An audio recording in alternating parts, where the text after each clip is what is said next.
Karena kita tidak harus menunjukkan kejawennya itu dari busana, tapi dari perilaku dan penyampaiannya ke masyarakat. Ya. Dukune ini duduk tekon ya, gitu ya. Udah kok jenglot mas. Awal mula saya suka budaya itu Apa jual diri ya? asu ya, gancuk. Sayangnya Wahyu sing tak tompo ki menduakan kalian aku malah ora seneng budaya.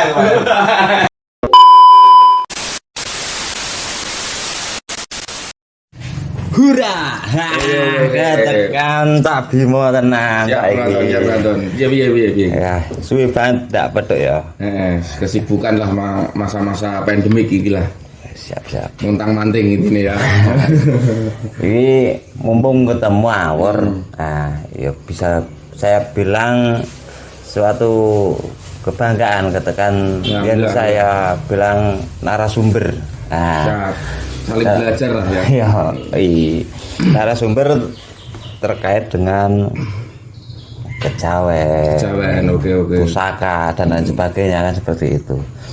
Saya mau bertanya, awalmu asal sampean seneng kejawen. Suka kejawen asal muasalnya. Iya. Tapi kalau dilihat dari profil saya apa menunjukkan kejawen ini? Enggak ya? Udah kayak jenglot mas. Asu ya. Ya. Karena kita tidak harus menunjukkan kejawennya itu dari busana, tapi dari perilaku dan penyampaiannya ke masyarakat. Ya, itu seperti itu tujuan saya di situ. Jadi karena kita mengikuti zaman kaum milenial ini, kalau aku neng dalan-dalan kok nggo klambi kejawen dikira dukun anyaran ngono ya. Dukun kawak ini biasa tapi nandangi luar biasa itu. Betul. Tapi kira duduk tekun. Dukune kene iki duduk tekun ya. Duduk tekun. Duduk tekun. Nah, awal mula saya suka budaya itu yang saya alami awal saya dulu ke Jawa Timur pulang. Di mbah saya kan yang putri udah meninggal, ya. Terus mbah kakung ada di lemari itu suatu pusaka unik. Saya belum tahu tuh namanya tombak atau keris atau apa, saya belum tahu. Karena keunikan pusaka itu ada ornamen kayak seperti ular. Saya jadi bertanya sama mbah saya, ya. Mbah ini sebenarnya apa tuh? Akhirnya diceritakan panjang lebar lah itu. Ya. Dari situ dalam hati saya bilang bahwa kecintaan dengan budaya itu karena wahyu. Oh iya, wahyu. Wahyu itu ada yang langsung kita cinta, ada yang harus kita bongkar dulu dengan penyampaian. Ya. Jadi ada dua versi. Ya. Nah, karena saya entah jodohnya Gusti Allah, aku langsung mendapatkan wahyu, aku suka dengan budaya. Dari situ saya memulai perjalanan, diasah, bertemu dengan 1, 2, 3 orang yang paham dengan budaya, saya pelajari. Di situ awal mulanya di situ. Awal mulai suka. Sialah kewahyon. Kewahyon langsung kita suka dan kewahyon langsung dengan cara penyampaian kita. Oh iya. Nah, gitu. Jadi setiap orang tuh punya wahyu. Tinggal gimana dia membongkarnya. Iya. Tapi sayangnya ini, sayangnya wahyu sing tak tompo ki menduakan aku malah ora seneng budaya aku. Ini wahyu tresno. Iya, wahyu tresno. Tak ngerti ku wahyu wong lanang itu. Kok ngerti. Kok iki kan ini awakmu kan kita hidup di era milenial. Dan sampai saat ini awakmu isih memegang teguh tentang budaya. Nah, kok awakmu kok ora ngetutke tren sing milenial iki? Kan luwih gampang viral ya kan ngono. Katakanlah malah jenenge kan Cak Bimo Pargo itu kan gini kan. Kan viral. Kok awakmu sampai saat ini kok sampai saat ini sih mempertahankan itu? Nah, apa keistimewaan tentang budaya? Itu dari dasar saya sendiri dulu ya. Yang awal saya ceritakan, saya sudah langsung cinta dengan budaya. Kedua, kenapa di zaman milenial ini, pertanyaannya gitu. Zaman milenial ini saya masih menyukai budaya karena gini, segala sesuatu aspek kehidupan itu harus ada tebusannya. Kalau kita hidup di tanah Jawa, kita tidak menebus mengirim doa dengan leluhur, jangan berharap kehidupan kita akan berjalan lancar. Mungkin Bro Anton bisa tahu gini, Bimo tuh kerja apa atau sebenarnya dulu ya, bukan sekarang, karena sekarang masa pandemik saya dasar lah buruh lah. Iya, kalau dulu mungkin udah kenal saya lama, saya tuh kerja apa tau Bimo kok iso rono rene mendem kurisine kaya ngono iku kan. Bertanya-tanya enggak? Ya ngerti. Sempat bertanya ya? Iya, manusiawi lah, wajar. Soalnya ngene, Ret. Kok di duit. Apa jual diri ya ngono. Asu ya. Gancuk. Oke. Ya. Semuanya itu ada tebusannya. Jadi kita harus menghormati leluhur dari situ. Saya tidak termakan zaman. Zaman milenial saya tetap menyukai budaya karena budaya dari leluhur kita. Tanpa mbah saya tidak ada kita. Itu patokannya. Nau kejawen, mayune kan pusaka. Mayoritas ya. Iya, kuwi alure ngono biasanya. Enggak.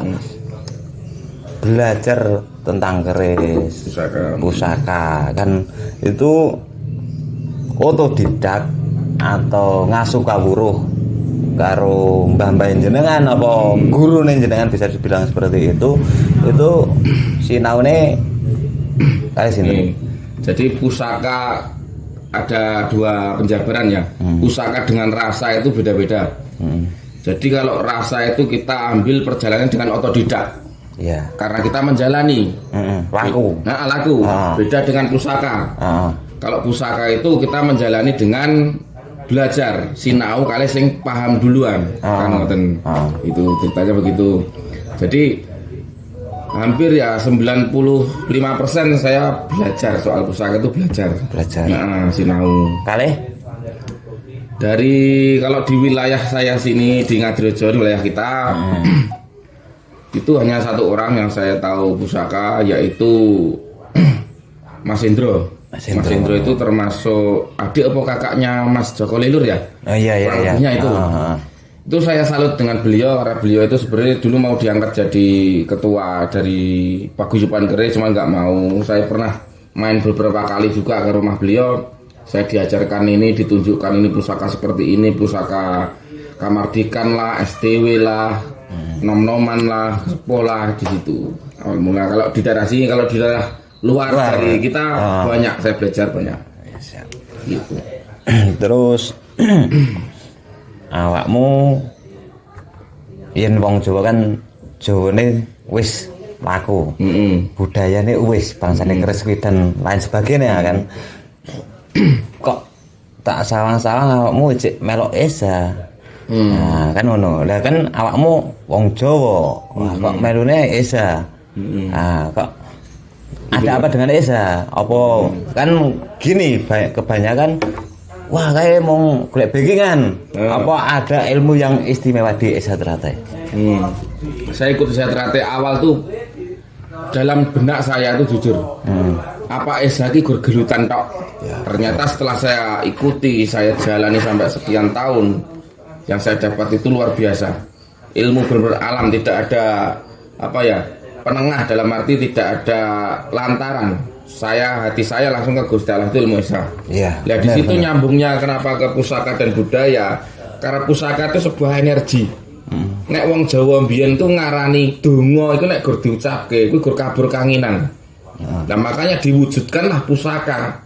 Doa-doa itu dijalani dengan ampuh membuat pusaka tadi, laku suro ke suro dengan segala puasa dan tirakat. Akhirnya doa itu nyangkut di sebuah pusaka. Makanya siapa yang pembawa pusaka tanpa buah rasa yang nggak nyambung. Jadi di Esa saya ambil rosone, saya pelajari rosone, lakune, saya rosokan, saya olah dengan pusaka tadi, ternyata nyambung. Karena energi kita dengan pusaka itu harus sinkron. Kalau nggak sinkron sih iso diarani, oh ya aku ra kuat nggo pusaka kae. Bukan ra kuat, karena energinya sinkron. Karena misal kita wetonnya misal gampangane Selasa Kliwon itu misal merah. Ketemu pusaka sing warnane ijo apa putih menetralkan, itu tidak jadi. Ya, gitu. Lebihnya seperti itu. Nyambungnya kenapa saya mempelajari Esa, budaya dan pusaka itu seperti itu. Ada nyambung, semua siklusnya nyambung. Gitu, Bro. Siap. Menarik untuk bisa mengerti. Ini materi sangat menarik sekali. Siap. Mungkin lain waktu kita lanjut ngopi bareng sama ngulik-ngulik tentang budaya. Karena kalau bahas seperti ini sampai berujung mati juga belum kelar ya. Ya betul sekali. Ini terima kasih waktunya. Nah, tapi sebelum saya tutup, nah saya minta saran dan pesan. Oke. Dari Cak Bimo. Siap. Ya saran pesan saya itu khususnya ya, khususnya saya wasupkan buat kaum milenial sekarang yang terbelenggu dengan gadget. Jadi dia terlalu apa ya, memonopoli otaknya sendiri. Memonopoli sendiri, jadi tidak ada perkembangan ke mengenal dunia luar. Jadi tahunya dia cuma gadget dan gadget. Nah, gitu ya. Jadi pesan saya untuk kaum milenial, cintailah budaya Nusantara. Tanpa kita cintai budaya Nusantara, bangsa ini tidak ada apa-apanya. Karena penjajah itu sebenarnya sangat mudah menjajah suatu bangsa jika dia menghilangkan budaya-budayanya. Makanya diawali dari saya sebagai penyampai contoh kaum milenial menyukai budaya Nusantara. Makanya jiwa-jiwa saya, nasionalisme saya ke Nusantara itu sangat tinggi. Gitu. Siap, oke. Pesan saya itu. Oke, terima kasih Cak Bimo. Oke. Lain waktu kita sambung lagi. Oke, thanks. siap. Oke. Ya.